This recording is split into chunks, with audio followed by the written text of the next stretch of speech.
오늘이 8월 23일 성령 14번째 주일을 저희들은 맞습니다. 세상적으로는 이날이 처서라고 합니다.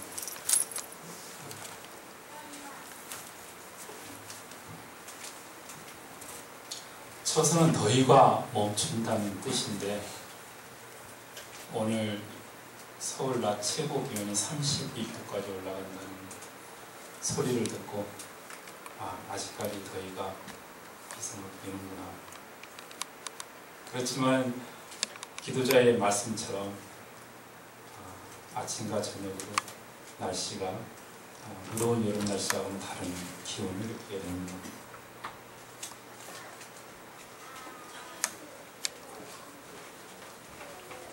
한겨레신문에선가 이런 글을 봤습니다. 광복 70돌, 우리 주변 평화의 소녀상 모음에서 광복 70도를 즈음하여 광주, 남해, 대구, 광명 등지에서 평화의 소녀상 제막식이 열린다고 합니다. 평화의 소녀상은 2011년 12월 14일 서울 종로 일본 대사관에서 대사관 앞에서 세워진 이래 국내외 각지에서 세워지고 있습니다. 과거의 역사지만은 오늘 지금 현재 진행 중인 모습은 참으로 반갑습니다. 우리 주변 소녀상을 찾아 일제시대 인격 말살을 당한 할머니들의 아픔을 기억하고 위로하는 시간을 우리 모두 가졌으면 합니다.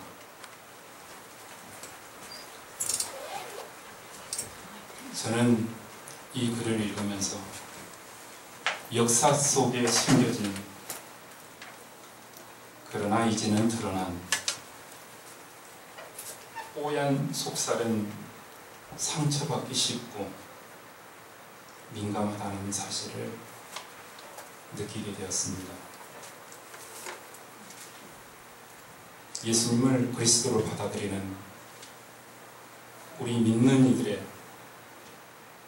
사랑의 손길로 이들을 잘 보듬고 이 역사를 하나님의 사랑의 차원에서 해결할 수 있도록 우리가 처한 곳에서 힘을 쏟았으면 합니다.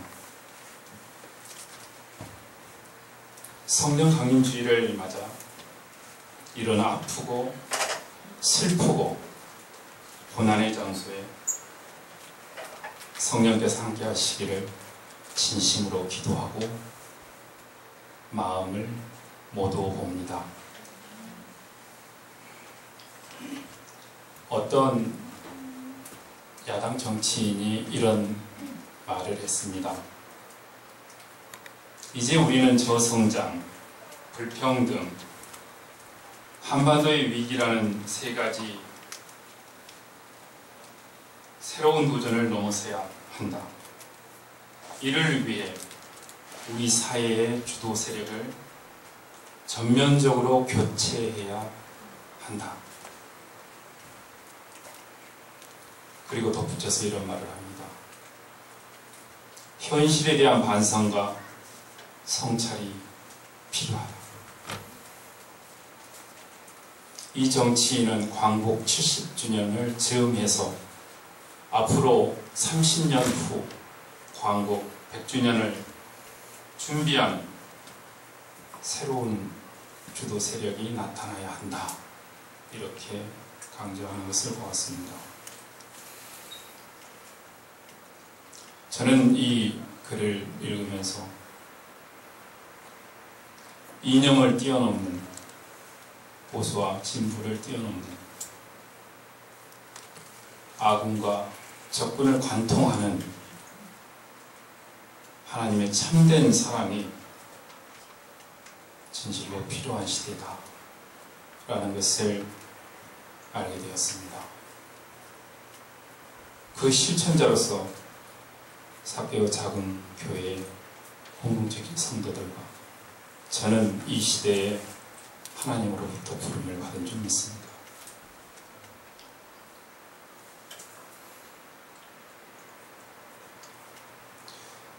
오늘 마가복음 7장 31절에서 37절 말씀에 나오는 치유 필정 이야기에서 우리는 예수님의 인격적 힘과 병자의 믿음과 그리고 하나님의 뜻이 온전히 하나로 엉켜서 치유가 이루어지고 구원이 이루어지는 것을 보았습니다. 치유 현장에 있던 사람들이나 또 그 치유의 대상인 사람이나 이 이야기를 사람들로부터 전해 듣고 진실되게 믿는 사람들은 우리 주변에 있는 삶을 새롭게 대하고 보게 될 것입니다. 구약의 모세를 통해서 하나님께서 이스라엘 백성에게 주신 십계명은 돌판에 새겨져 있었습니다. 그러나 그 십계명이 인생에게 의미 있게 다가오기 위해서는 모든 사람의 마음에 그 십계명이 새겨져야 할 줄로 믿습니다. 다시 말해서 마음이 열리어지는 사건을 만나야 한다는 것입니다. 하나님의 성령을 받으신 예수님, 하나님의 말씀을 받으신 깨달으신 예수님을 진실되게 믿고 지금 함께 예수님과 엉켜서 살아가는 사람들은 자신이 살아가는 주변의 삶을 하나하나를 보게 됩니다. 그 삶을 하나의 그 씨앗 속에 숨겨져 있는 생명을 보게 됩니다. 하나님의 사랑이 깃들인 생명으로 보게 된다는 것입니다. 저의 개인적인 체험을 얘기해 보려고 합니다.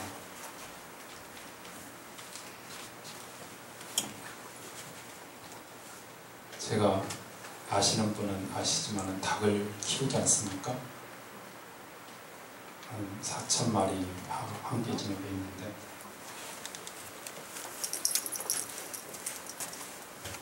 제가 영적으로 충만해 있을 때는 닭이 잘 보여요. 그리고 닭의 목소리가 잘 들립니다. 그런데 제가 그냥 다시 말해서 영적으로 민감하지 못할 때는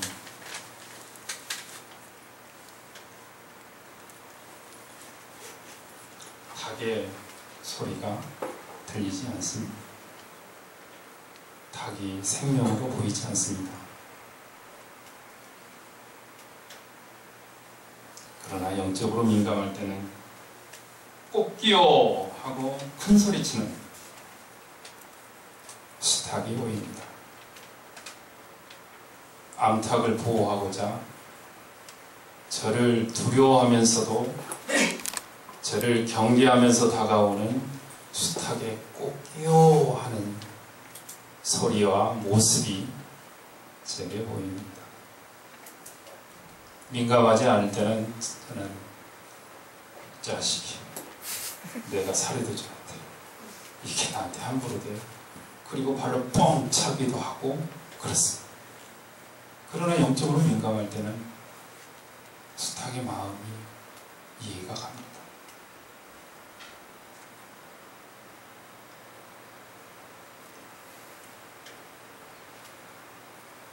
때로는 구구구하고 나를 따라오는 암탉들이 귀찮지 않습니다. 그리고 암탉들이 아주 매우 사랑스럽게 느껴집니다. 저는 이런 느낌을 받았습니다. 닭들이 보이고 닭들이 사랑스럽게 느껴지는 것은 제가 그것들을, 아니 하나님께서 나의 영을 깨우사 영적으로 충만케 하셔서 닭들을 생명으로 대하기 때문이라고 말합니다. 그러나 아까도 말했듯이 늘 닭들을 이렇게 생명으로 대하지는 못합니다. 내가 몸이 불편하거나 마음이 상해 있을 때는 닭이 닭으로 보이지 않습니다. 그냥 오늘 하루도 때워야 할 일로 보입니다. 내 마음이 상해 있을 때 먼저 닭들이 그런 나를 나보다 먼저 압니다. 닭들이 저를 슬슬 피합니다. 때론 닭들의 이런 반응을 통해서 인간인 나의 나약함과 나의 잠들어 있음을 발견하고 마음속으로 기도합니다. 주여, 저의 눈을 열어주시옵소서. 저의 길을 열어주시옵소서. 저의 마음의 문을 열어주시옵소서.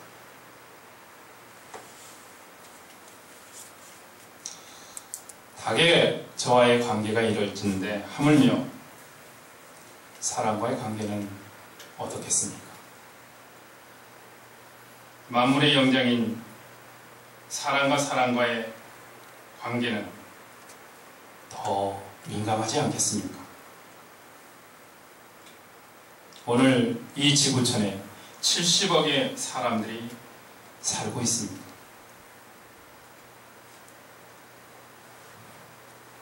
오늘 우리는 그들을 다 만나고 함께 사이좋게 지낼 수 있을까요? 물론 다 만난다는 것은 불가능할 것입니다. 그러나 성령을 통해서 우리는 그들을 위해서 영적으로 기도하며 하나가 될 수 있습니다. 피상적 만남이 아니라 영적인 만남, 하나님의 사랑이 만난 말입니다. 주님께서는 한 생명이 천하보다 귀하다고 말씀하셨습니다. 진정 우리가 이렇게 믿고 살아간다면 한 사람, 한 생명, 한 생명을 사랑하듯, 내 몸 사랑하듯, 내 몸 위하듯 살아간다면 우리도 예수 그리스도처럼 가리지 않고 모두 다 사랑할 수 있지 않을까요?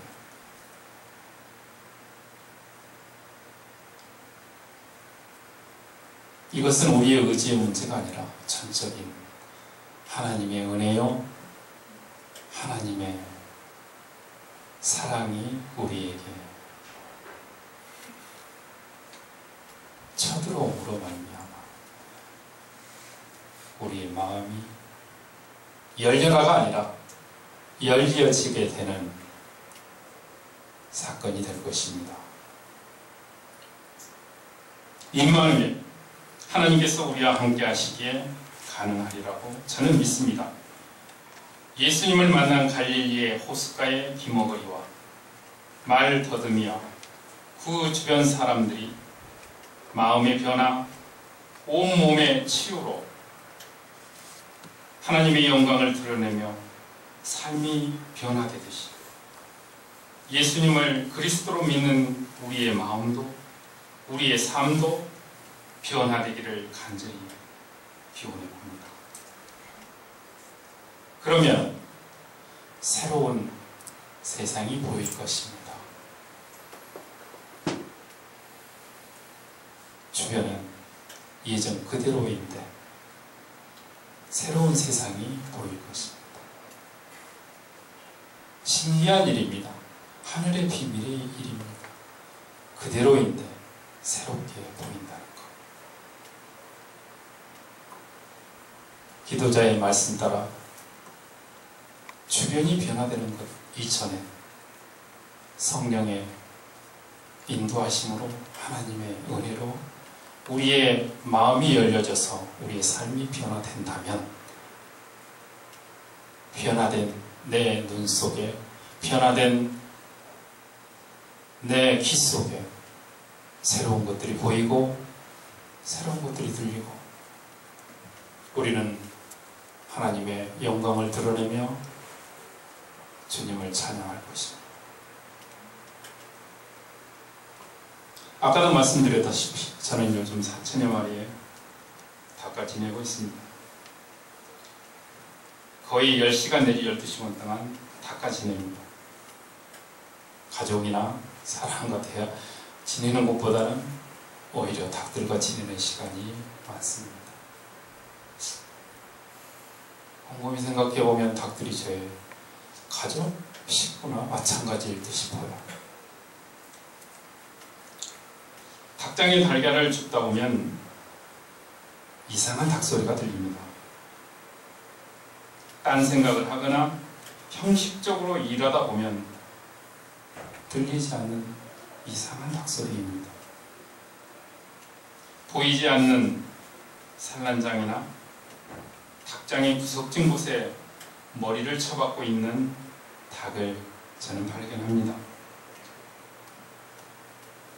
손으로 닭을 들어보면 몸무게가 아주 약하거나 머리나 날개 쪽지에 상처가 나 있는 경우가 많습니다. 이런 닭은 발견 즉시 떼지 않으면 하루 이틀 만에 죽어버리고 맙니다. 그러나 제가 생명에 민감하지 못할 때, 영적으로 무디어져 있을 때, 이런 약한 닭소리를 듣지 못할 때가 많이 있습니다.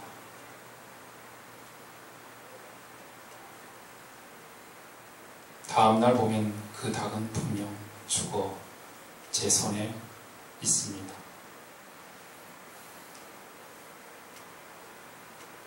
마음이 닫혀 있어서 닭소리를 듣지도 보지도 못하고 그러니 죽어가는 생명을 구할 수가 없는 것이지요. 사람도 그런 것 같습니다. 신자유주의 시장경제 질서 속에서 무한 경쟁은 날로 날로 치열해지고 있습니다.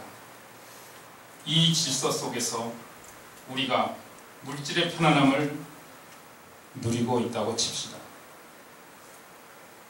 그러나 우리는 너무나 많은 가치들을 보지 못해서 그 가치의 대상들이 약해지거나 죽어가고 있는 모습을 보게 됩니다.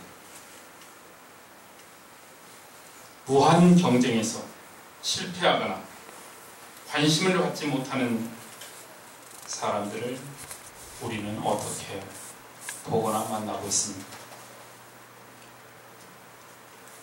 우리가 그 실패자나 아니면 관심을 받지 못하는 대상은 아닙니까? 우리 교회 공동체는 이들을 어떻게 만나야 합니까? 제가 많이 관심 갖는 농촌의 아이들과 노인들에 대한 이야기입니다. 2011년부터 2년 동안 칠량교회에서 전임 전도사 사역을 했습니다. 우리 교회는 지역 아동센터와 노인복지기관을 함께 관여하고 있었습니다.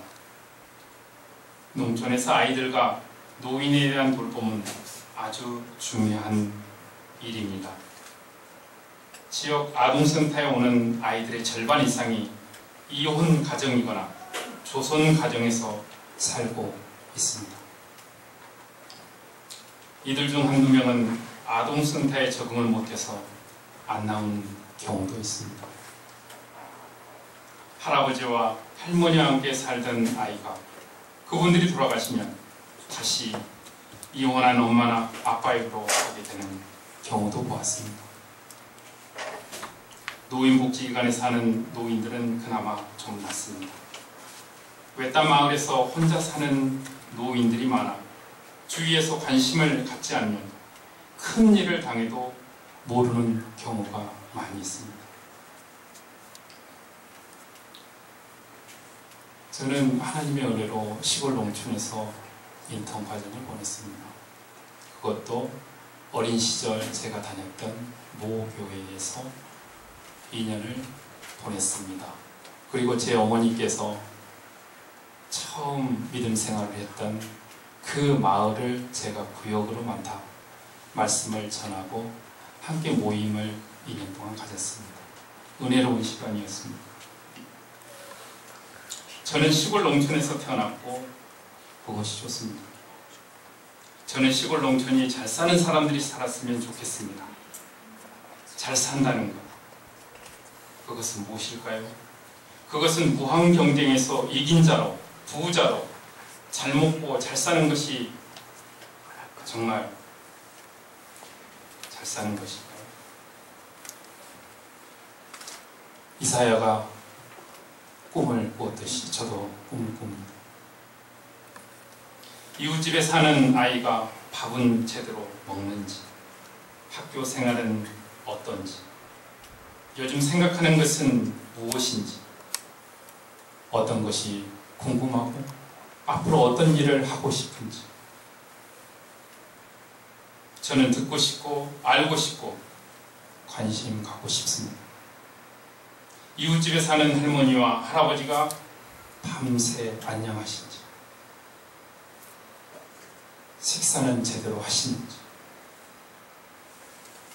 어떤 일을 하고 계시고 누구와 놀고 싶으신지 저는 듣고 싶고 알고 싶고 관심 갖고 싶습니다. 사도행전 4장에서 나오는 말씀처럼 하나님께 한 마음으로 기도하고 물건은 서로 함께 쓰는 공동체, 그런 시골 농촌 공동체를 공부합니다. 이웃집에 사는 아이가, 이웃집에 사는 노인이 무한 경쟁의 이 세상에서 관심을 주고받는 살아있는 나의 이웃으로, 내가 그들의 참된 이웃으로 살아가고 싶습니다. 제가 기독교 농촌개발원에서 살아가는 것이 때로는 일이 많아서, 때로는 외로워서 힘들 때도 있지만 이 시간을 하나님의 은혜 속에 살고 있다는 것을 알게 된다면 주님께서 준비하신 대로 주 안에서 꿈꾸는 소망이 이루어 주실 것을 믿습니다.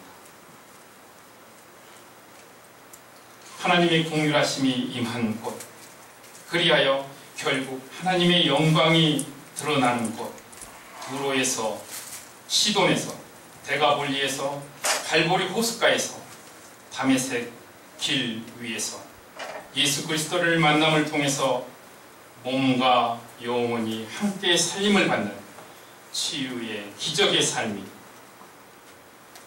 오늘 우리의 삶으로 잇대어 쳐들어오는 사건이 되기를 간절히 기원합니다. 기도하겠습니다.